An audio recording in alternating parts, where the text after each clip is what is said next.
서울 도봉구 쌍문동에 위치한 공생선원에서는 중도가를 주제로 3월 10일 화요일 개강을 합니다.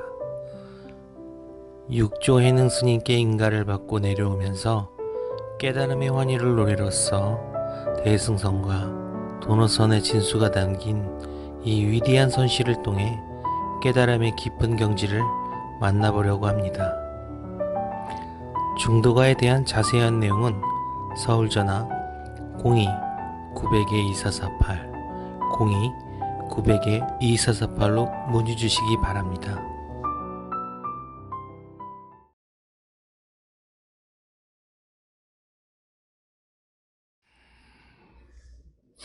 자, 오늘은 이제 마무리를 해야 되겠구나. 뭐 할 수 있겠네. 220쪽 극락. 누구나 극락 정토 가고 싶죠. 그래서 이제 항상 나무아미타불을 연부를 하고 아미타 부처님한테 계속 잘 보이려고 애쓰는 거지. 그래야지 이제 하니까. 근데 이제 선에서는 내 마음 차원을 쫓아서 세상이 펼쳐지거든요.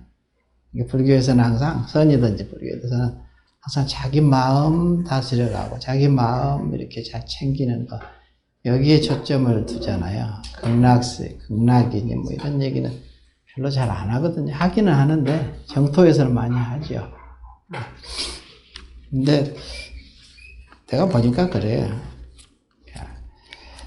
그 차원이 쫓아가야 그 차원을 자기가 이렇게 인지할 수 있고 볼 수 있고 들을 수 있고 느낄 수 있거든요. 바로 있어도 몰라요. 그 차원을 못 쫓아가면 자기가. 자기 마음 공부가 그래서 중요한 거예요. 그래서 투리한이 항상 같이 있으니까. 투리한이라는 말을 이제 맨날 쓰니까 이게 별로 그렇게 심각하게 못 받아들이는데 사실은 모든 게 자기 마음을 떠나질 않았거든요. 이게 진실이에요.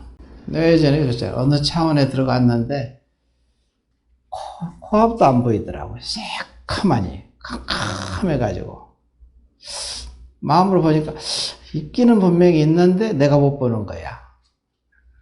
자기 차원이 못 쫓아가니까. 이 고기 눈으로 보려고 하니까 못 보는 거지. 그러니까 그 순간 내가 이제 법문 들은 것이 공덕이 있는 거예요. 그 자리에 앉았거든요. 딱. 거기 들어가서 딱 들어가자마자 그냥 깜깜하니까. 그냥 그야말로 흑암 지옥이지 뭐. 아무것도 안 보이니까. 새카마니. 근데 마음으로는 알겠더라고. 법문 들은 공덕이거든, 그게. 들으니까 그 순간, 이게 이 고기 눈으로, 육안으로는 볼 수 없다, 이거야. 이 세계를. 감지할 수 없는 거야. 뭘로 보냐? 지혜의 눈이 생겨야 되거든요. 그러려면 그 자리에 앉아야지. 그 자리에 딱 앉았거든. 거기 딱 들어가가지고. 앉아서 딱, 마음으로 딱 들어가니까 다 펼쳐지는 거야. 그 세계가 그냥 온전히 드러났죠. 근데 뭐 그 세계는 뭐 온통 그냥 광명천지야. 뭐 돌에서도 땅에서도 뭐 나무에서도 사람에서 뭐 모든 허공에서 뭐 광명이 쏟아져 나오지 않는 곳이 없더라고. 그러니까 문득 생각이 들게 그때 그 순간 너무 밝아서 너무 어두웠구나. 이제 그 생각이 드는 거지. 너무 밝으니까 너무 어두운 거지.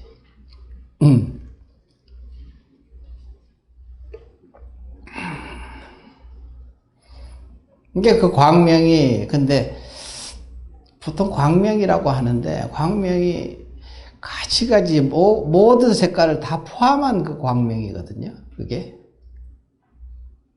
나중에 생각해보면 그 광명이 지나고 나서 보니까 이게 무슨 색깔이었더라? 그러니까 황금색인 것 같기도 하고 밝은 투명한 밝은 색이기도 하고 또 초록색인 것 같기도 하고 붉은색인 것 같기도 하고 다 그렇게 생각을 하면 그거야. 그 색깔이 있는 거야. 전부 다.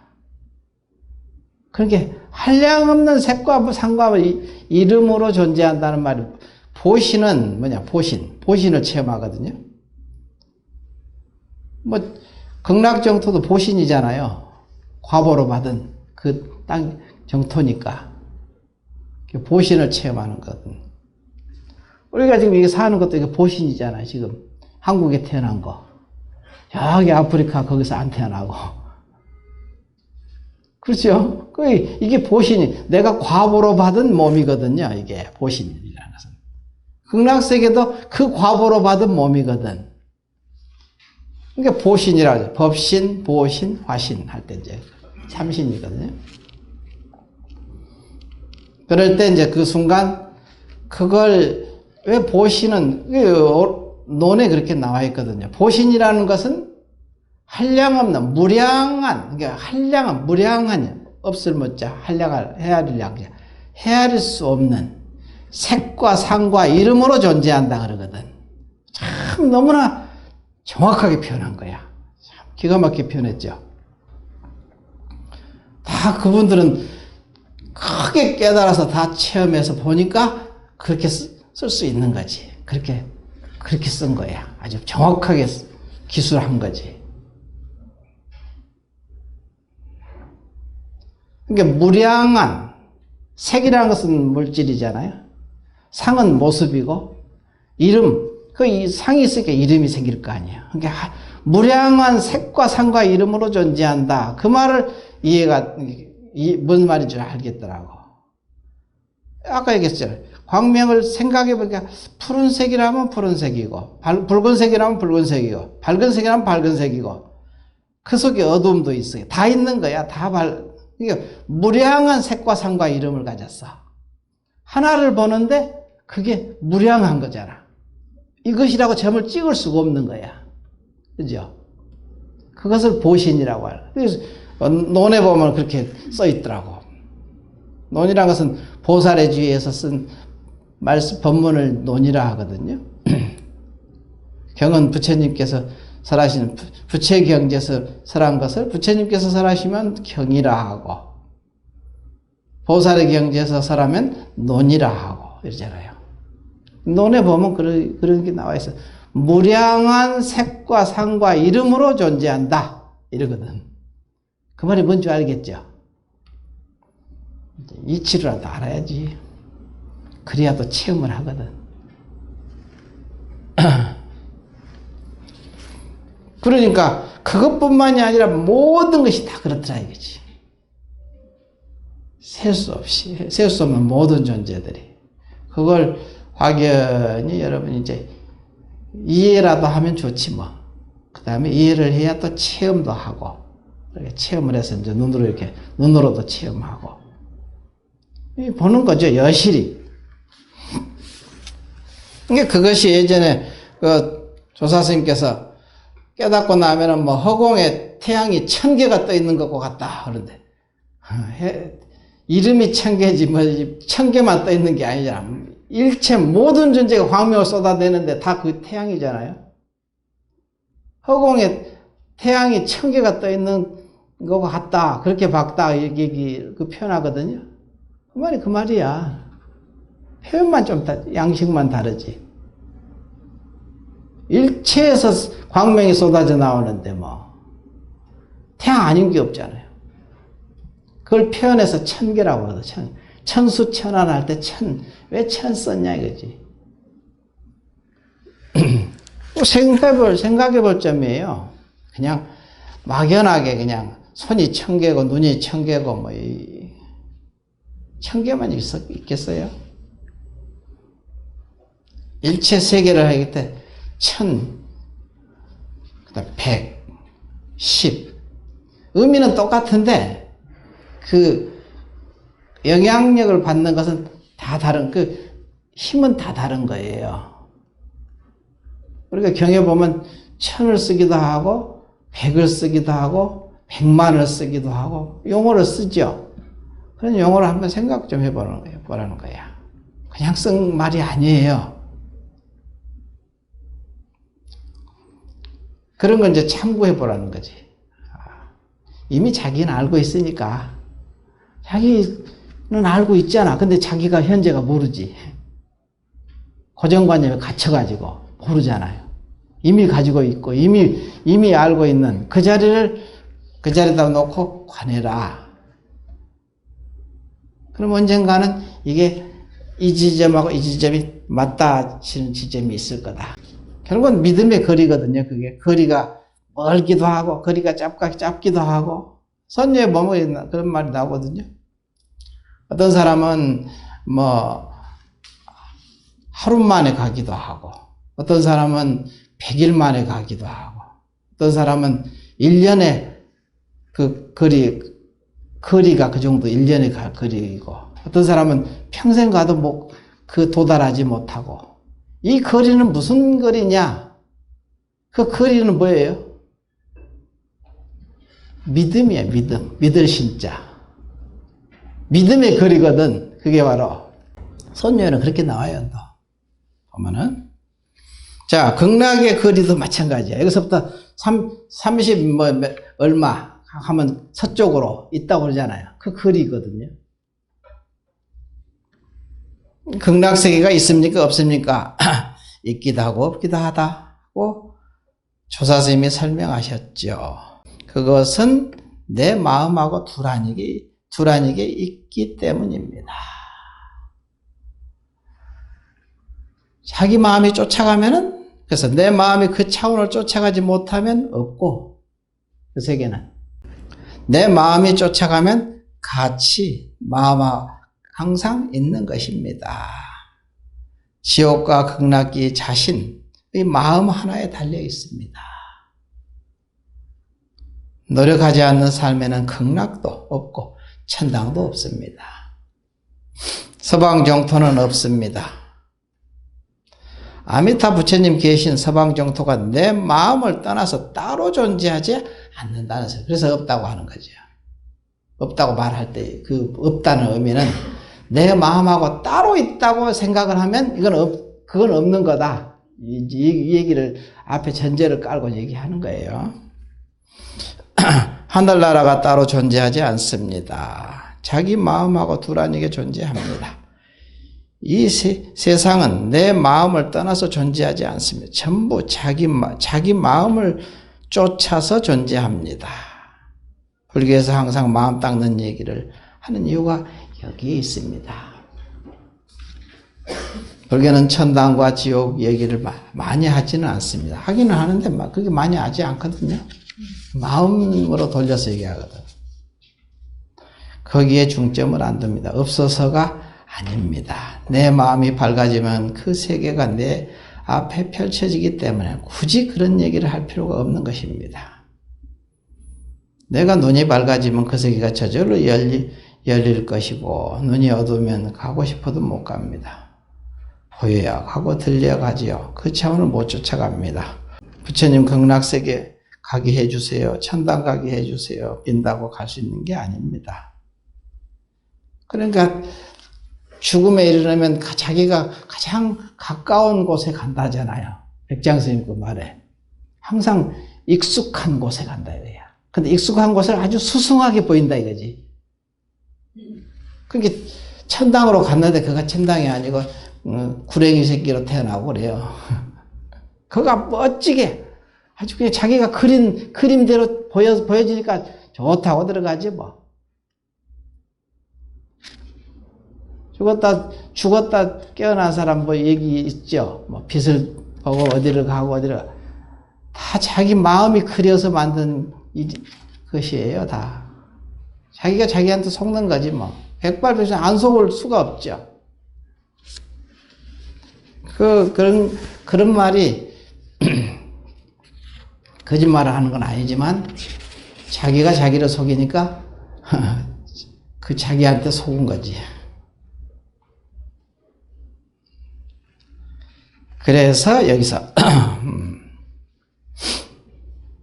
자기 차원 속에서 그 차원을 쫓아가면 그 세계는 이미 온통 있습니다.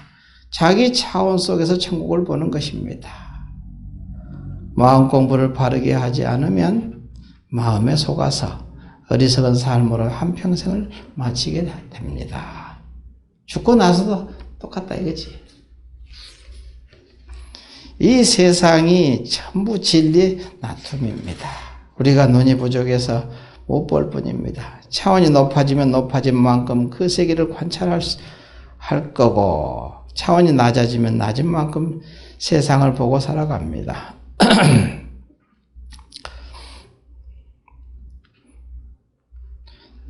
차원 낮게 마음을 써서 축생에 떨어지면 소돼지의 차원으로, 아기에 떨어지면 아기의 차원으로, 천상의 차원이 되면 천상 사람으로 살게 됩니다. 그래서 저기 티베스트의 사자의 서라고 읽어보셨어요? 나는 이제 읽어보진 않았는데 대충 알죠 뭐.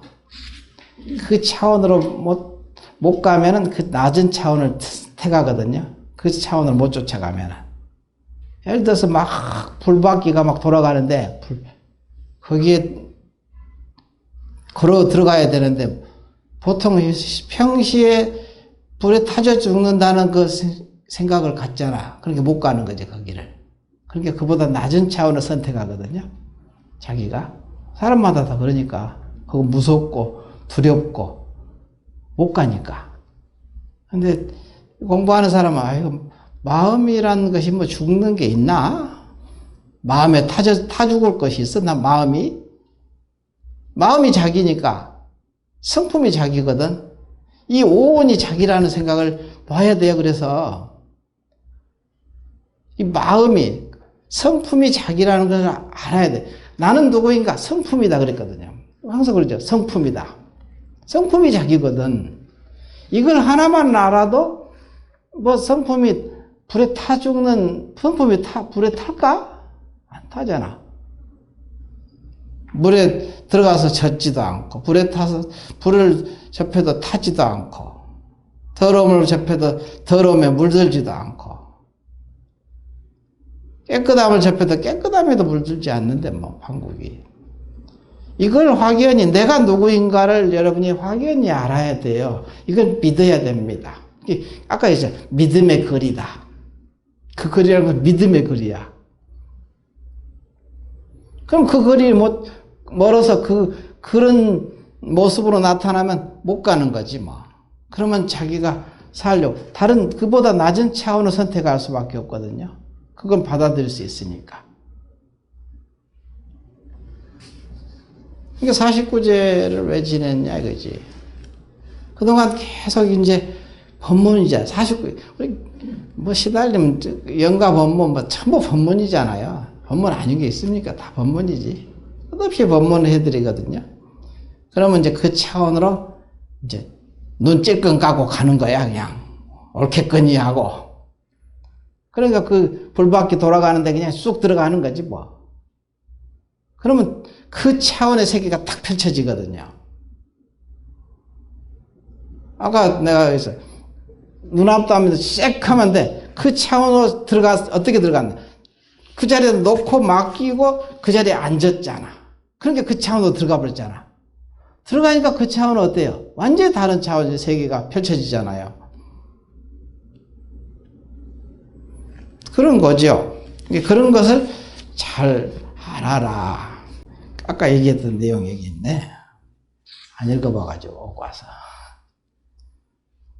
예전에도 이런 본문의 해석에도 썼겠지. 이거 딴 얘기를 하나. 그래서 부처님은 이 세상을 바꾸어 극락생계를 만들려고 오신 것이 아닙니다. 이미 이 세상 그대로가 정토라는 사실을 알려주려고 오신 것입니다. 벌레부처라는 거지. 부처님도 깨닫고 나서 보니까 그냥 본래 그러네. 이게 본래 그냥 조금도 부족함이 없구나. 기하고 기하다. 일체 중생이 조금도 부족함이 없는 열애와 같은 모든 덕성과 다 가지고 있더라 이거야. 본래 일체 중생이 다 이미 그걸 깨달으신 거예요. 그러니까 깨닫고 나니까 기하고 기하구나 이렇게 찬탄을 하시거든요. 시성정각하야 처음 깨닫고 나서 보니까 그러더라 이거지. 그러니까 여기서 이제 정토라는 사실을 그대로 알려주시려고 오신 것입니다. 본래 부처라는 거지. 선한 씨앗에 선한 열매가 열리다 복을 지음으로써 복을 받을 것입니다. 부처님 법을 그대로 실천 수행하면 지금 그대로 극락세계가 되고, 부처님 뱃속에 들어가도 마음이 어지럽고 흔들리면 그곳이 바로 지옥입니다. 내가 어느 때 좌선을 하는데, 이게 이제 요건 얘기 저번에 했던 얘기입니다. 아까 얘기했던 진학하고, 그 다음에 223조 중간 챕터에 인간의 눈으로 그 세상을, 그 세계를 감지할 수 없는 거죠. 인간의 차원이라는 것은 자신의 한계된 업식입니다. 고정관념 차원의 안목을 놓아버리니까 펼쳐집니다. 정토삼부경에도 보면 나무도 황금으로 되어 있고, 열매도 칠보 열매로 되어 있고, 전부 광명천지 보물천지라고 나오거든요. 그게 사실이에요. 그게. 그런 것을 한 번씩 체험을 해봐야 이 법문이 무슨 말씀이시구나, 이게 이제 이해가 되고, 이게 받아들여지거든. 그렇지 않으면 이게 도대체 뚱딴지 같은 말도 안 되는 경에 나와 있잖아요. 이해가 안 되지. 근데 그게 아니지요. 지금 그 눈이 안목이거든요, 결국은. 그 안목이 서야 그 세계가 눈앞에 나타나거든.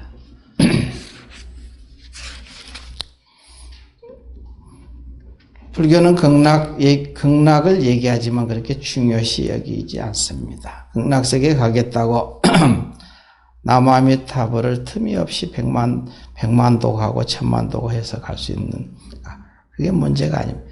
백만독, 천만독을 이제 하는 방편을 쓰는 것도 이유는 있어요. 그 틀린 말은 아닙니다. 이것은 다 틀려먹고 우리 참선이 최고야, 이런 얘기가 아닙니다. 참선은 모든 거, 일체가 참선 아닌 게 없어요. 알고 보면. 연불하는 것도 참선이고, 그냥 강경하는 것도 참선이고, 먹고 이렇게 서로 대화하는 거, 이것도 다 참선이에요. 참선 아닌 게 없죠.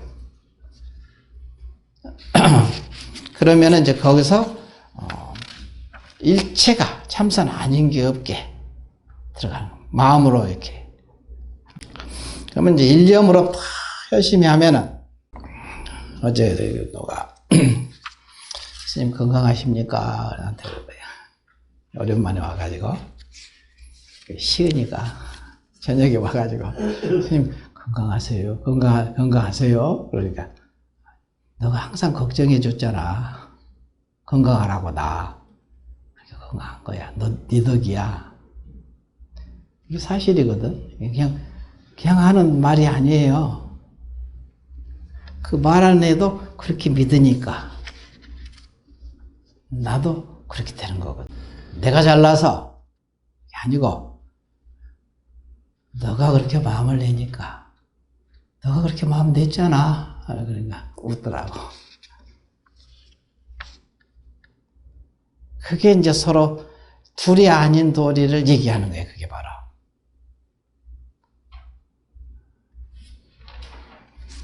형식으로는 아유 건강하세요 이렇게 얘기하지만 마음으로는 이미 주고받음이 다 끝났지 뭐.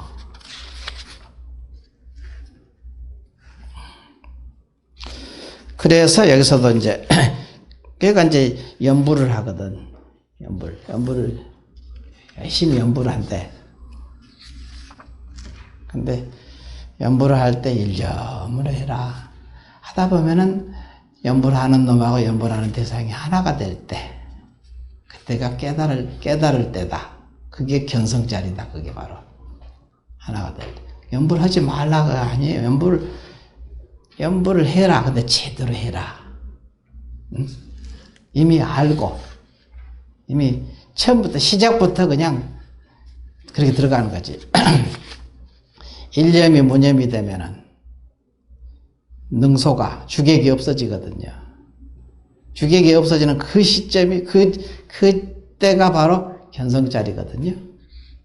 견성하는 그 자리거든. 성취의 자리고 뭐든지 다 이게 바르게 제대로 하라는 소리야. 그래서 달마관심론에도 보면 연부를 행하되 연불의 본체를 행해야 하느니라 이렇게 나오거든요. 연부를 해라 이게야. 근데 어떻게 할 거냐? 연불의 본체를 행해라. 본체라는 것은 두라닌 자리잖아요. 그렇게 연부를 해라 이거야. 연부를 하되 연불의 본체를 행해야 하느니라. 그렇게 나왔어요. 그러면 이제 바르게 하지 말라는 것은 없어. 전부 다 하십시오. 근데 어떻게 할 거냐 이거지. 뭘 하든지 다 하십시오. 뭐 연불하고 싶으면 연불하고, 강경하고 싶으면 강경하고 하는데 그 본체를 행해야 된다. 또 그 다음에 이제 예를 들어 거지가 수중에 돈 한 푼 없으면서 나는 큰 재벌가의 외동 아들이다 라고 아무리 생각한다고 해서 부자가 됩니까? 한 푼, 두 푼 모아서 이루어가는 것입니다. 지금 모으지 않고 부자 되기를 학수고대하고 일념으로 서원을 세우고 기도만 한다고 해서 이루어지나요? 끝없이 분별하고 따지고 남을 헐뜯으며 자기는 천당 가겠다고 하면 갈 수 있나요? 지금 안 하잖아. 지금 찰나찰나 마음을 어떻게 쓰냐? 여금, 그래서 다만 지, 여금, 항상 이 구절이 백장스님이 참 즐겨 쓰시더라고. 지, 다만 지자에다가 여금, 지금, 능히, 누가 시켜서가 아니라 그냥 능히 스스로 자발적으로, 이 소리가 이제 능소할 때 능. 그렇게 하면 공부는 저절로 돼요. 안 될 수가 없죠. 지금이거든. 지금 마음을 그렇게 써야 되는데 지금 그렇게 마음을 쓰지 않으면서 깨달으려고 하거든. 깨달아지겠어요? 불가능한 일이지. 여기 그것을 표현을 여기서 얘기한 거야. 나는 재벌가야 외동 아들이다. 그렇게 계속 읊조린다 해서 외동 아들이 되는 건 아니잖아. 그 소리를 이렇게 표현해서 그때 그렇게 법문했었던가 보지 뭐. 끝없이 분별하고 따지고 남을 헐뜯으며 자기는 천당 가겠다고 하면 갈 수 있나요? 어리석은 짓 아닌가요? 조금만 생각해 보면 아는 일입니다.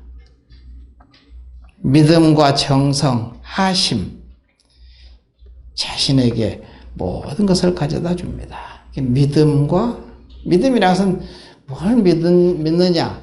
자기가 본래 부처라는 걸 믿는 거예요. 내가 본래 부처라는 걸 믿는 겁니다. 믿음이라는 것은. 일체를 본래 갖추고 있다는 것을 믿는 거죠. 이미. 우리는 해답을 가지고 시험 치는 것과 똑같아. 해답을 모르는 게 아니야. 해답은 이미 알고 있어. 다. 모든 해답은. 해답지를 가지고 거기에 이제 맞춰가는 거지. 우리 삶을. 그래서 부처님께서도 감춰진 것은 하나도 없다. 조금도 없다. 모든 것은 완벽하게 시설됐다. 조금도 부족함 없다. 부처님께서 내가 1급을 더 세상에 산다 해도 더 이상 법문할 건 없다 이거야. 이 얘기하시거든. 더 특별한 건 없다 이거지. 감춰진 건 없는 거야. 그래서 여기서 믿음, 청성이거든요. 청성스러운 마음이 필요해요. 그 다음에 하심이 있어요. 하심. 항상 두라니게 보는 것. 하심이라는 것은 사실 두라니게 보는 겁니다. 내 모습으로, 내 마음으로, 내 생명처럼 모든 것을 두라니게 봐라. 그러면 하심이 되거든요. 하심이 돼야 이제 한마음이 될 수 있죠. 이게 한마음이 돼야 본체 기합되거든.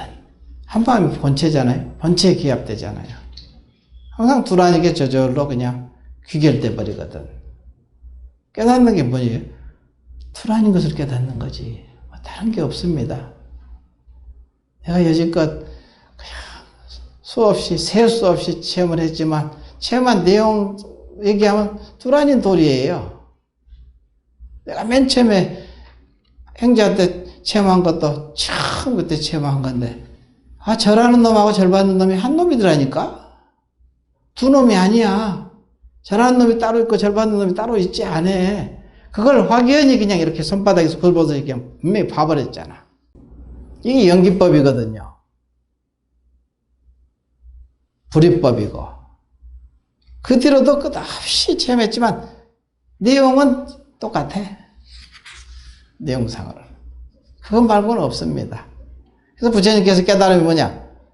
연기법을 깨달았다고 그러죠. 연기법을 깨달았다 하잖아요. 이게 믿음과 정성과 하심. 하심을 해야 저절로 잘난 척 하지 말아야겠지. 하심을 해라. 그러면은 저절로 두란이게 이렇게 들어가거든요. 저절로 두란이게 들어갈 수밖에 없지. 두란이게 마음을 써야 두란인 도리를 체험할 거 아니에요. 연기법을. 둘로 맨날 보면서 어떻게 두란인 도리를 체험할 수 있는가? 불가능한 일이지. 그렇잖아요. 너무 뻔한 얘기 아닙니까? 알고 보면. 믿음과 정성과 하심이 자신에게 모든 것을 가져다 줍니다. 모든 것을 얻어버렸기 때문에 얻을 것이 없는 거예요. 얻으려고 하지 않습니다. 일체를 얻었는데 뭘 얻으려고 합니까? 그래서 무소득, 얻을 바가 없는 것이 그게 견성이다. 그게 견성이거든요. 얻을 것이 없는 것이 견성입니다. 그래서 이미 본래 가지고 있다는 것을 알아버렸는데 무슨 얻으려고 애쓸 일은 없겠지. 그러니까 무소득이 얻을 바가 없는 것이 그대로 깨달음이에요.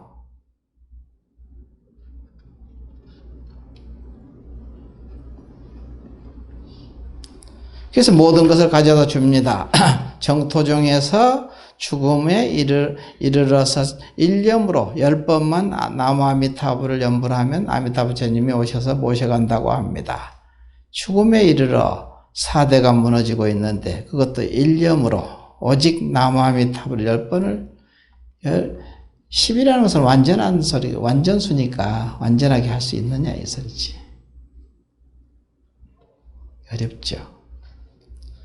얼마나 고통이 크고 두려움이 많은데 일념으로 10번 할 수 있는 힘만 있으면 극락정토에 갈 수 있죠. 거기서 물러서지 않고 눈 찔끔 가고 그냥 그렇다더라 하고 밀고 들어가면은 경계가 달라지거든요. 경계가 달라지잖아요. 눈 찔끔 가고 그냥 탁 그 자리에 놓고 딱 맡겨놓고 그냥 딱 앉으니까 그냥 경계가 확 완전히 180도 바뀌어졌죠. 죽음에 이르러서도 똑같아요. 그게 죽는 거거든요. 10은 원만수입니다. 원만하다는 것은 영원하다는 것이죠. 일념으로 10번 염할 수 있다는 것은 오랜 수행으로 육근이 청정하고 사상이 없기 때문에 법신열애를 보신으로 본다고 합니다. 그래서 법신열애를 보신으로 체험하거든요. 체험은 보신을 체험하는 겁니다. 법신은 깨닫는 거야. 그와 같은 안목이라면 극락세계를 체험할 수 있는 것입니다. 화엄경을 보면 어마어마한 세계가 있습니다. 여러분이 보면 황당해서 어디로 갈지 모르죠. 길이 너무 많아서 잃어버립니다. 이렇게 얘기해 줘도 놀라는데 헤아릴 수 없는 무량수의 세계가 있다면 어떻겠습니까? 상상을 초월하죠. 자기 차원을 넘어가면 생각조차 안 납니다. 자기 차원을 넘어가면 생각조차도 아예 꽉 막혀버리거든요. 안 나고. 이런 세계가 있다는 것을 알기는 알아야 합니다. 오물한 개구리처럼. 우리가 사는 세계가 전부라고 생각할 것이 아니라 우물을 벗어나면 수많은 세계가 펼쳐져 있다는 사실을 알아야 합니다. 우리가 사는 세계의 부처님은 석가모니 부처님이시죠. 비로자나 부처님도 있고 다방세계도 부처님이 수없이 많습니다. 헤아릴 수 없는 많은 은하계가 우주에 있듯이 부처님도 그와 같이 많습니다. 없이, 그 다음에 227조, 없이. 우리의 몸은 인과의 결과물입니다. 인연과, 그러잖아요. 인과법. 내가 만들어서 내가 가지고 있는 것입니다. 우리가 하는 모든 생각과 행위는 우리 몸에 그대로 축적됩니다. 우리가 저기 컴퓨터에 입력되듯이 아주 그냥 척척척척 입력되는 거야. 그죠? 여기서 이제 꺼내서 이게 다 지혜가 있는 사람은 착착 꺼내서 아주 지혜로 쓰고, 지혜가 없는 사람은 이게 그냥 쓰레기 더미잖아. 쓰레기지 그냥. 고통이야. 쓰레기라는 거. 깨달은 사람은 이 세상이 지혜의 바다라 하고, 깨닫지 못하는 사람은 이 세상을 고통의 바다, 고해의 바다라고 이름을 짓죠. 똑같은 것을 바라보는데 그렇게 다른 거야. 깨닫고 나면 이게 지혜의 바다거든요. 그대로 놓고 지혜의 바다죠. 바다라는 것은 헤아릴 수 없이 많기 때문에 바다라고 표현했거든요. 근데 깨닫지 못하면 낱낱이 고통으로 다가오니까 고해의 바다죠. 고통의 바다. 이렇게 얘기를 합니다. 우리가 하는 행위는 우리 몸에 그대로 축적됩니다. 기륭화복은 자신이 짓고 자신이 받는 것입니다. 지금 닥치는 모든 경계, 일어나는 마음이 다 업식입니다. 업식이 일어날 때 그것을 다시 분별하면 어떻게 되겠어요? 분별에 분별을 더 합하니 더욱 어두워집니다. 더욱 어두워지면 근본 자성의 부처하고 차츰 멀어지죠. 점점 멀어지게 되고 자기를 체험한다는 것은 불가능합니다. 일체 존재가 각각 다른 모습인 까닭은 무엇인가? 이번 생만으로 고정된다면 모든 것이 우연으로밖에 해석이 안 되죠. 전생이 없다면 모두 같은 기준으로 태어나야 됩니다. 근데 우리는 과거가 있으므로, 전생이 있기 때문에 태어나면서부터 출발점이 다르잖아. 그러죠? 이거 불공평 아니에요? 이 세상으로만 보니까 불공평이지. 셀 수 없는 전생과 과거, 미래, 현재를 전체를 통째로 보면 너무나도 정확한 공평한 일이에요. 너무 공평한 일이에요, 아주. 근데 모르니까 그러지. 불공평하다고 생각하거든요. 이 세상을 이렇게 사회를 개혁해가지고 정토를 만들겠다고 그냥 사회주의자들이 그러잖아요. 성공했습니까? 실패했잖아. 공산주의자들. 막스 레닌. 안 되는 거야. 그거 현상만 가지고 해석을 하려고 하니까 어떻게 해석이 됩니까? 그게. 보이지 않는 것이 사실은 더 많거든요. 보이는 것보다. 감춰져 있는 것이 훨씬 많죠. 우리가 이제 빙산으로 하면, 빙산도 물속에 들어있는 것은 80%는 들어있지만 20%만 나와 있잖아요. 20% 가지고 전체를 해석하려고 하니까 해석이 됩니까? 안 될 수밖에 없지. 당연히 안 되는 게 당연한 거지. 그렇지만 항상 가능성은 열려 있는 것이니까 고정되지는 않아요. 그러니까 사회개혁을 해가지고 혁명한다 해서 될 문제가 아니야. 이게 부질없는 짓이지. 결국 마음이 깨어나야 되는 것이죠.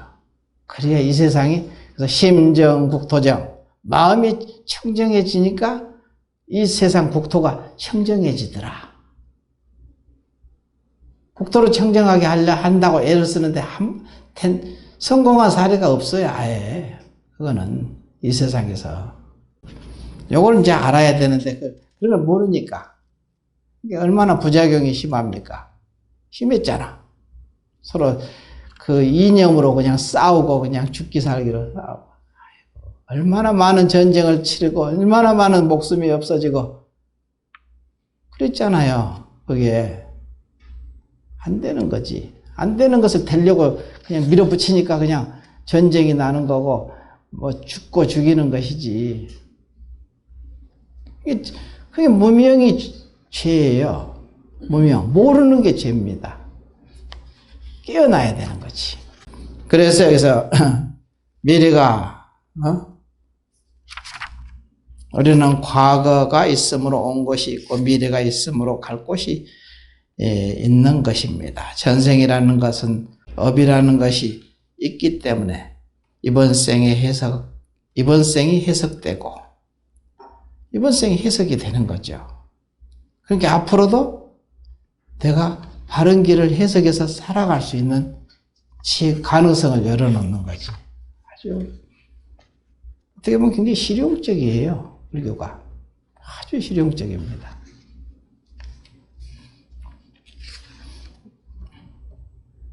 이번 생이 해석되고 세상 돌아가는 이치를 알게 됩니다. 만일 업식이 없다면 이 세상이 얼마나 불공평합니까? 그러잖아요. 업식이 없다면 이 세상이 참으로 불공평하죠. 어떤 사람은 큰 재벌집에 애동아들로 태어나고 어떤 사람은 그냥 아무것도 없는 거지 태어나고 좋은 부모를 만나고 아주 그냥 또 나쁜 부모를 만나고 힘든 부모를 만들고 자기 업식이거든 결국은. 그런 해석이 되는 거예요, 그러면. 아, 그렇구나. 그럼 내가 어떻게 살아야 될지를 중심이 잡히는 거지. 아, 이렇게 살아야 되겠구나. 내가 여태까지 이렇게 그 업식을 지어서 살았기 때문에 지금 현재 이런 과보를 받고 있잖아. 지금 법답게 잘 생각을 해라, 이거지. 그럼 다음에 자유스러워질 거다. 전생에 지은 업에 의해서 태어납니다. 자기 업식을 쫓아서 부모가 되고 자식이 되면서 끼리끼리 만나서 나온 것입니다. 연기법이 있고 인과법이야 이 세상에 해석이 됩니다. 업식이 무엇인가? 내가 지은 행위입니다. 저마다 다릅니다. 업을 습관이라고 했죠. 업을 고칠 수 있다면 다시 태어날 수 있습니다. 지금 업을 고치면은 지금 태어나는 거예요. 지금 다시 태어나는 겁니다. 찰나찰나. 그래서 태어날 수 있습니다. 죽고 다시 태어나는 게 아니라 새로운 나로 변화할 수 있는 것입니다. 지금 상황이 안 좋고 마음에 안 들면 어떻게 할까요? 내가 전에 지은 바가 부족한 거니까 업을 다시 지어야 합니다. 언제 하나요? 지금 하면 됩니다. 우리는 모두 부처의 종자를 가지고 있는데 현재 나온 모습은 왜 각각 다를까요? 인연 따라 내가 지은 업으로 각자 그릇을 가지고 세상에 출현했습니다. 업식이 다르기 때문에 독사로도 나오고 토끼, 호랑이, 소, 돼지, 말로도 나오고 사람으로도 나옵니다. 악한 행위를 많이 하면 악하게 태어나고 독한 행위를 많이 하면 독하게 살면 다시 다음 생에 독이 구체적으로 드러나는 중생으로 나옵니다. 그래서 독사가 되죠. 마음이 만들었거든요, 그게.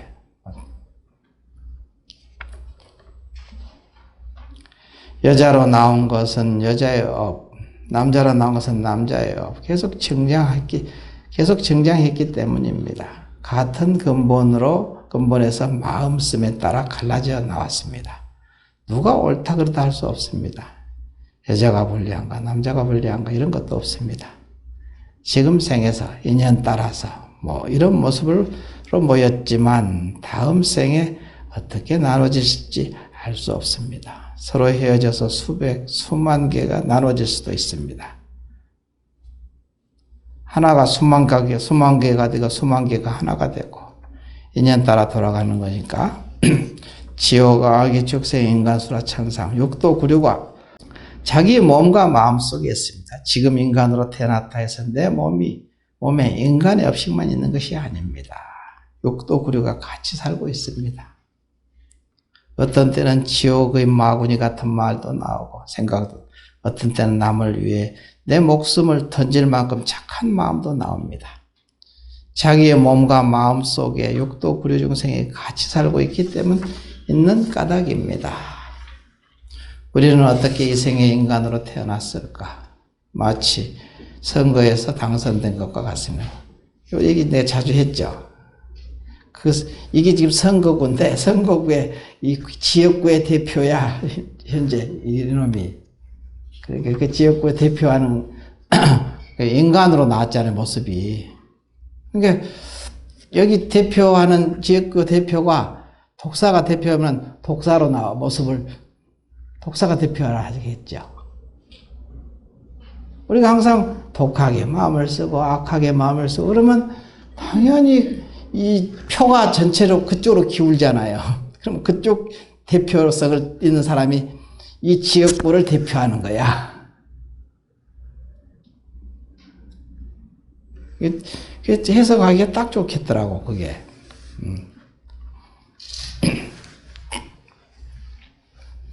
그래서 지금 찰나찰나 표가리를 하고 있어.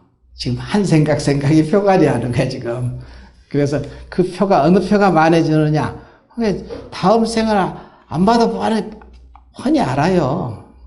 안 봐도. 다음 생이 어떻게 될지. 지금 마음 쓰는 거 보면은, 지금 찰나찰나 그쪽으로 표가리 하고 있잖아. 그러면 그렇게, 죽어서 그 사람이 그것이 여기 전체 인연이 있으니까 모였을 거 아니에요. 인연이 대표성을 띠는 거잖아요. 그러죠? 여기 중생들을 잘 이렇게 이끌어줘야지. 이익되게. 법문도 자주 들려드리고, 부처님도 자주 보여드리고, 이렇게 들려드리고, 보여드리고, 실천해드리고. 그래서 내가 하는 게 아니라, 법문도 내가 듣는 게 아니고, 들려드리고. 그 다음에 내가 보는 게 아니라, 보여드리고. 또 뭐 실천해드리고. 그러다 보면 여기 중생들이 그 악업에 그냥 뭉쳤던 그냥 이렇게 꽉 이렇게 됐던 것이 살살살살 풀어지면서 봄바람이 불면 이제 꽝꽝 얼었던 얼음들이 풀어져서 거기서 새싹이 나오듯이. 그래서 일체 중생들이 다 여기서 깨어나야 내가 깨어납니다. 애들이 깨어나니까 내가 깨어나는 것이죠. 그렇잖아요. 그러니까 다시 내가 현재 의식의 부모가 돼서 부모는 자식 잘 되기를 바라잖아. 자식이 성공하기 위해서 온 헌신을 하잖아요. 그 헌신이 필요하다니까요, 지금. 오기 싫다고 절에 오기 싫다고 해도, 가야 되지 않겠어? 하고 이제 살살 달래가지고 이렇게 데리고 와야지. 이 몸뚱이 하나 되니까 데리고 오기는 좋지. 근데, 뭔 일이 생기거든. 못 올 일이 생겨요, 꼭. 근데 얘네들이, 업식들이 짝짝꿍 해가지고 바깥에 하고 안바가 바깥이 둘이 아니거든. 짝짝꿍 해가지고 사건을 만들어 놓는 거야. 그래갖고 못 가게 만들어. 누가 했냐 이거야. 우리는 그 상황이 만든다 했는데 그 상황을 누가 만들었냐 이거야. 결국 자기 마음이 업식이 한 거거든. 업식들이. 마음이. 그래, 네 말도 옳아. 그래. 옳은데, 여기 갔다가 가자. 이렇게 이제 달래는 거지. 이거 가기만 하면 내가 짜장면 사줄게. 이런 거 똑같은 거야, 이제. 그래서 살살 달래가지고, 그래, 네 말도 맞아. 아이고, 오늘은 피곤해서 있고, 무슨 일이 있어서 거기 급한 일도 해야 되는데, 아니야, 이거 들렸다 가면 돼. 거기에서 이렇게 무조건 그냥 싹둑 잘라서 그냥 안 돼! 명령으로 다스려 가면 처음에는 그냥 이렇게 납작 엎드려서 따라오는 듯 하는데 나중에 한꺼번에 무너뜨리거든요. 안 돼요. 명령으로 다스리면 안 됩니다, 공부를. 그냥 이렇게 둘 아닌, 그야말로 둘 아닌 친구로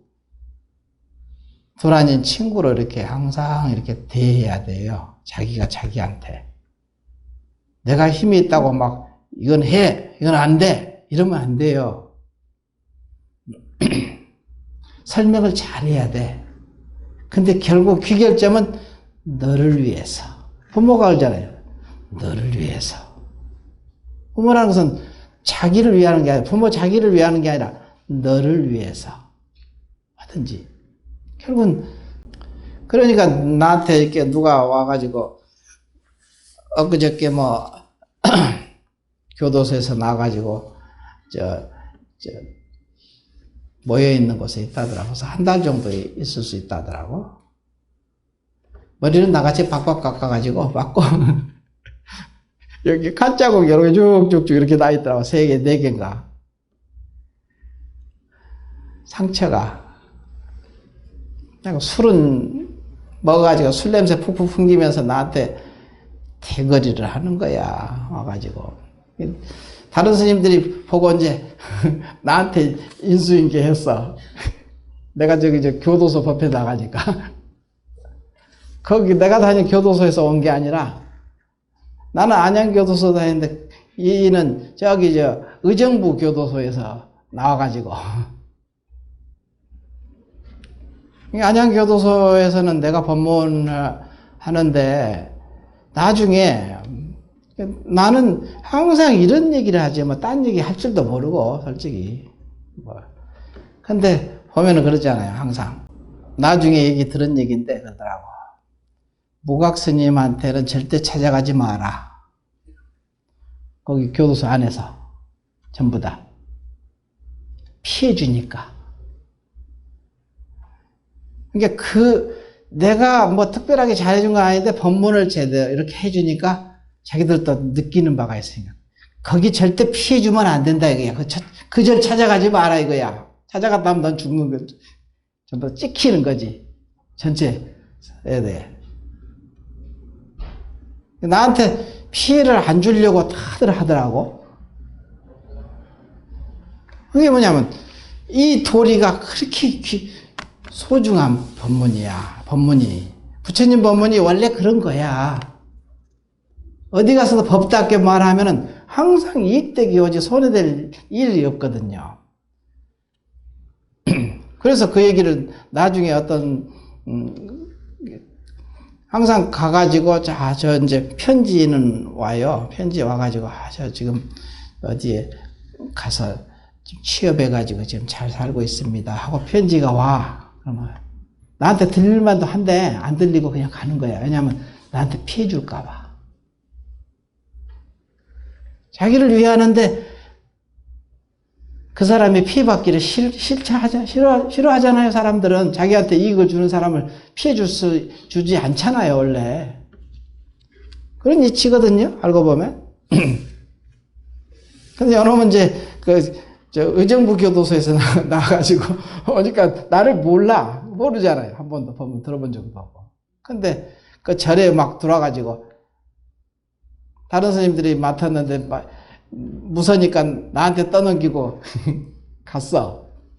그래갖고 내가 절에서 교도소에 있을 때 불교 동아리를 같이 들어서 공부를 했대요. 그러니까 내가 그것을 딱 잡아가지고 네가 불교를 좀 알아서 내가 하는 소리인데 하면서 딱 얘기해 주는 거야. 네가 불교를 안다 하니까 불교 동아리에 들어가지고 공부했다 하니까 네가 불교를 좀 알아서 하는 소리인데 그거를 너가 예전에 지금 그냥 누구 한 사람 따뜻한 밥 한 그릇 사주는 사람이 있기를 하나 따뜻한 말해주는 사람이 있기를 하나 누가 그냥 그런 사람이 한 사람도 없다 이거야. 그래서 나 또 다시 저지르고 들어갈게요 이러더라고. 나한테 협박하는 거죠. 이건 저지르고 나 차라리 그냥 교도소가 편해요. 그러잖아 나한테 와가지고. 그래서 내가 하는 네가 불교를 좀 안다고 해서 하는 소리인데 네가 지금 현재 그렇게 막 아우성치고 그냥 힘들다고 나한테 아우성치는 것이 너가 누구 한 사람 따뜻한 밥 한 그릇 사준 적 있어? 따뜻한 말 한 번 해준 적 있냐 이거야. 없잖아. 그런 게 지금 그대로 받고 있네. 인과법. 그럼 뭐가 있어야지 주죠. 그래. 없어도 얼마든지 줄 수 있어. 홍한자로 생기면 반쪽이라도 나눠줘. 그래야 네가 너의 살 길이 열리는 거야. 그렇지 않고 너는 살 수가 없어. 다른 사람 눈에 눈물 흘리게 하면 네 눈에서 피눈물 나는 것은 정한 이치야. 내가 그랬거든. 그렇게 하지 마라. 굶어 죽어버려 차라리. 내가 그랬거든. 나한테 와가지고 하소연하러, 반 협박, 반 하소연을 하러 왔는데, 이따 얻어맞고 갔지 뭐. 그래도 가니까 그냥 없는 돈 쪼개서 해가지고 10만 원 해서 줬지. 절대 그렇게 하지 마라. 남을 위해서 살아라. 그럼 너가 살 길이 열린다. 남을 피해주면은 너는 그 과보를 받는 거야. 지금 힘들어 죽겠다고 나한테 지금 그러잖아. 누구 한 사람 나를 사랑해주는 사람도 없고, 누구 한 사람 누구 따뜻한 말해주는 사람도 없고, 밥 한 그릇 사주는 사람도 없잖아. 그 지금 네가 나한테 아우성하고 있잖아. 그러니까 그런데 거기다 또 나쁜 짓을 또 저질러? 그럼 네가 감당해낼 수 있겠어? 내가 그랬거든. 네가 감당해낼 수 있겠어? 지금도 힘들어 죽겠다고 나한테 아우성인데 네가 감당 못하잖아. 항상 남을 위해서 이익되게 하려고 애써봐. 그럼 거기서 너가 살 길이 그때서 비로소 열리는 거야. 너가 술이나 먹고 이렇게 이러고 있으니까 누가 네 옆에 안 가려고 하지. 그 당연한 얘기 아니야? 그래서 막 소리를 뭐라고 야단을 쳤거든. 처음에는 그냥 막 기세등등 해가지고 막 술김에 막 그때 기가 팍 죽어가지고 그냥 아주 순하게 변해버렸더라고. 한순간에 순해져 버렸어. 그래가지고 그렇게 하지 마. 너를 위해서. 너가 고통받는 게 나도 싫어. 네가 힘든 것을 내가 즐기는 사람이 아니잖아. 네가 힘들어하니까 나도 괴로워 죽겠어. 네가 힘드니까. 그랬거든. 그런 것이 둘 아닌 도리로 이렇게 해주면 딱 들어가요. 그 가장 막다른 골목에 서 있는 사람들이잖아. 그 사람들이 다. 나름대로 엄청 똑똑해요. 머리 휙휙 돌아가고 얼마나 똑똑한지 몰라요. 어떤 말로도 안 됩니다. 결국은. 전공법을 써서 바르게 그냥 들어가게 해야지. 자, 이제 이런 얘기가 있었어요. 하여간. 또 이제 뭐가 있냐. 또 하심을 봐볼까? 그래도 끝을 내야 되니까. 237조 하심. 공부가 하심이 제일 중요해요. 하심. 이게 엄청 중요한 말이에요. 공부는 하심에서 사실 결판 나요. 여기서 결판 납니다. 공부가. 어느 보살님이 공부 얘기를 했습니다. 일반적으로 들어보면 좀 힘들게 사는 편이지만 불평하거나 힘들어하는 것을 한 번도 본 적이 없습니다. 모든 것을 공부로서 감사하게 생각하는 것입니다. 그 사람도 자존심도 세고 남한테 절대로 굴하지 않는 사람인데 하심 공부를 제대로 했습니다. 일하는데 좀 힘든 손님이 있었대요. 맨날 화내고 그냥 소리 지르고 아무거나 사람에게 막 아무도 그 사람을 상대할 수가 없었죠. 한 직원이 잘못해서 시끄러졌는데 그 거사가 가서 코가 땅에 닿게 인사를 계속 했답니다. 그 사람이 소리를 지르고 난리법석을 치는데 무조건 하심을 하니까 나중에는 조용하고 편안해진 것입니다. 그 거사님이 보통 강한 분이 아니거든요. 근데 누구에게도 비굴하게 고개를 숙이는 것은 용납하지 못하는 사람이에요. 공부니까 그렇게 한 것이죠. 이거 공부라고 생각하니까 그냥 코가 땅에 닿게 그냥 그렇게 하심을 하고 하니까 그 사람도 저렇게까지 하는데 그래서 이제 상대방 마음에 흔들어 버렸죠. 만일에 상황 때문에 어쩔 수 없이 그랬다면 얼마나 비참했겠어요. 공부이기 때문에 얼마든지 고개를 숙이고 그냥 머리가 땅에 닿게 그냥 절을 하고 그러는 거예요. 공부니까 이게 당당한 거예요. 멋있는 거고. 잘난 척한 것은 아주 쫄짱부들이야. 수행이기 때문에 그보다 더 엎드릴 수도 있는 것입니다. 세상의 모든 갈등은 하심하지 않기 때문에 생기는 것입니다. 공부하는 사람은 기준이 다릅니다. 그 사람에게 비굴하게 머리를 숙인 게 아닙니다. 내 아상을 죽이고 업식을 죽이는 것입니다. 그러니까 업식이 녹아서 그 사람이 조용해졌습니다. 알고 보면 내 마음이 따로 없습니다. 그 억센 업식을 정복했으니 얼마나 기쁘겠어요. 그 뒤로는 서로 친해져서 그렇게 대접을 잘해준답니다. 그 사람이 와가지고 그분의 삶을 세속의 잣대로 보면 고단한데 너무나 재밌게 사는 것입니다. 틈만 나면 절에 오려고 하고 마음이 선원에 항상 안 와도 마음에 항상 선원에 와 있대. 이렇게 그렇다고 하더라고. 네. 멀리 이사 가니까 자주는 아예 못 오거든. 근데 항상 마음은 항상 여기 와 있다고 그래. 조금씩 문제가 살살 풀어지는 걸 보면 공부라는 것이 다른 게 아니라 마음을 불법에 두고 사는 것입니다. 불법이 항상 펼쳐지는 것이 이 도량이니까 이 도량에 늘 마음이 와 있어야 됩니다. 이렇게. 공부임을 알기 때문에 하심하고 상대방의 마음을 움직이는 것입니다. 강인한 마음을 꺾는 것이 하심입니다. 참으로 진실한 마음으로 꺾죠. 가식으로 하는 게 아니라 자기 수행이니까 참으로 진실하게 할 수밖에 없습니다. 번연부 경전에 이제 나온 얘기입니다. 선해보살이 진흙탕에 엎드려서 연등 부처님께 머리를 풀어 밟고 지나가라고 하셨잖아요. 형에 보면 이렇게 나왔죠. 그렇게 하심이 되면 공부는 저절로 됩니다.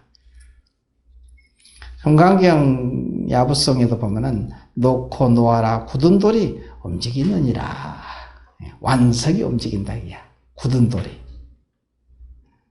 굳은 돌은 업식입니다. 꽉 묵혀진 업식이 무쇠솥에 물을 넣고 자갈이 말랑말랑해질 때까지 팔팔 삶아 보십시오. 말랑말랑해져. 젓가락으로 누르면 쑥 들어가게. 그렇게 삶아라. 이 소리거든요. 근데 말도 안 되는 소리 같죠? 이 말이 안 되는 것이 말이 되는 소리거든요, 이게. 참으로 믿고 놓고 놓아가면 강인하고 아무도 꺾을 수 없는 그 마음을 꺾어버립니다. 꺾어진 그 마음, 업식을 보면 만족. 스스로 얼마나 당당하고 기쁘겠어요, 이게. 자기 업식을 딱 꺾었으니까.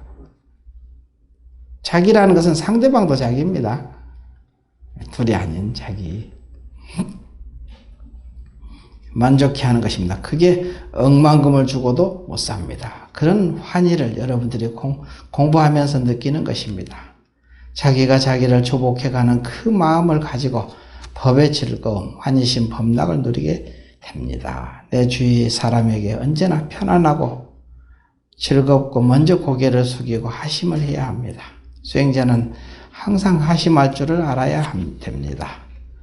바람에 놓은 불보다 더 낮춰야 합니다. 수행자는 하심하고 당당한 두 가지를 갖춰야 합니다. 자성의 근본은 천상천하 유효독존. 하늘 위나 땅, 하늘이나 땅에서 가장 존귀하고 뚝한 것이 자기거든요.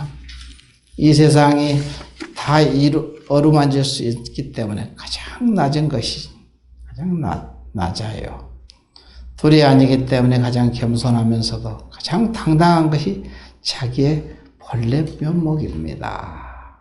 가장 높기도 하고 가장 낮기도 합니다. 하심한다는 것은 마음을 크게 비우는 것입니다. 불사가 뭔가? 내 마음을 부처님 마음처럼 쓰는 것, 이것이 항상 부처님과 닮아가려고 애쓰는 것입니다. 나라는 게 홀로 있지 않고 모든 관계 속에 있으니까 관계된 모든 대상에게 부처님처럼 대하고 부처님답게 살면 저절 불사가 됩니다. 사람을 존중하고 배려하는 삶은 저를 반듯하게 하는, 저를 반듯하게 잘 지은 불사보다 더 위대합니다. 이보다 더 근본적이고 위대한 것은 스스로에 대한 불사입니다. 선방에 앉아서 30년, 40년 공부했다고 해도 마음을 비우지 못하면 평생 공부한 것이 헛수고입니다. 불사를 한 적이 없습니다. 하심자리를 만드는 게 뭔가? 믿음입니다. 천길 만길 떨어지겠다는 자세를 가질 때 비로소 하심자리가 생깁니다. 끊임없이 자기를 낮추고 공부하는 마음으로 하심을 실천해 보십시오. 하심을 하다 보면 체험이 되고 진심으로 마음을 쓰면 저절로 진리를 알게 됩니다. 온각경에도 그런 얘기가 있습니다. 끝없이 놓았다는 것도 또 놓으세요. 그래야만이 본체짜리, 그 하심짜리가 그 각체, 깨달음의 체가 그냥 딱 드러나거든요. 우리는 내 감정을 조절해 보려고 하지 않고 남의 인격을 무시하려고만 합니다. 인연의 귀중함을 알아야 합니다. 항상 대접받으려고 하지 말고 대접하기 위해서 절을 다니는 것입니다. 선지식을 찾아다녀도 도에 개합하지 못하는 것은 자기가 아는 만큼만 보이기 때문입니다. 수행하는 사람은 자신을 낮추고 겸손히 몸에 늘 배어 있어야 합니다. 남을 미워한다는 것은 결국 자기가 자기를 학대하는 것이며 괴롭히는 것입니다. 남의 허물을 보면 그것이 곧 내 허물인 줄 알아야 합니다. 화를 내고 성을 내면 자기 스스로 엄만 짓는 행위가 됩니다. 수행자는 괴로움이 없는 이가 아니라 괴로움에 얽매이지 않는 사람입니다. 그래서 그런 게 있죠. 불매인과 불락인과 있었죠. 인과에 매하지 않다. 그걸 알아야 돼. 그러면 불락인과도 돼. 불매인과가 되면 불락인과야 그냥 또. 불이 아니야 그것도. 하고 보면은.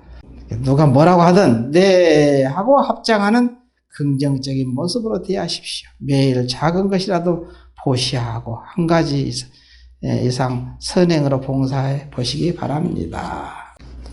또 한 장 반 장 남았네.